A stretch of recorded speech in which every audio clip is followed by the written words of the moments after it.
L'info écho avec Capital. Le chiffre du jour, 75%, c'est la proportion de radars ayant subi des dégradations depuis le début du mouvement des Gilets jaunes à la mi-novembre. Ce chiffre a été révélé ce vendredi matin par Christophe Castaner, le ministre de l'Intérieur. Il l'a d'ailleurs jugé en lien avec la hausse récente des excès de vitesse et les chiffres alarmants de la mortalité routière, plus 3,9% en janvier. Jusqu'ici, la proportion de radars dégradés avait été estimée à 60% début janvier par le délégué interministériel à la sécurité routière qui refusait depuis toute communication sur le sujet. Près de 2500 cabines fixes auraient donc subi des actes de vandalisme sur les 3275 que compte le territoire. Le coup de gueule est poussé contre l'humoriste Dieudonné. Il produit régulièrement son dernier one-man show à Châtillon, malgré un arrêté municipal et la mise sous scellé d'une salle de spectacle.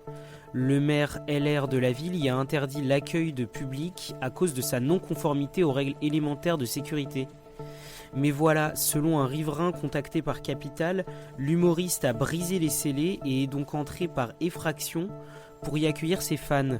Le tout sans que les policiers présents sur place n'interviennent.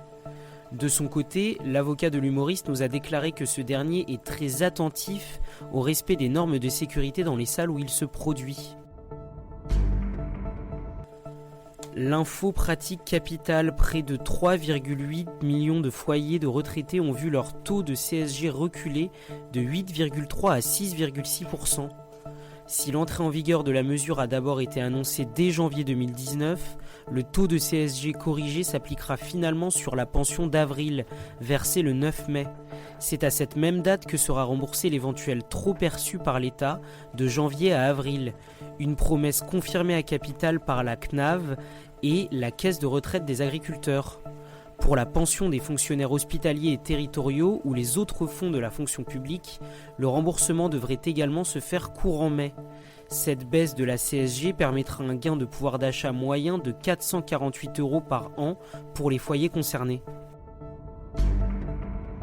On termine avec l'éco-PTZ. Il s'agit du prêt à taux zéro destiné aux propriétaires engageant des travaux de rénovation énergétique de leur logement.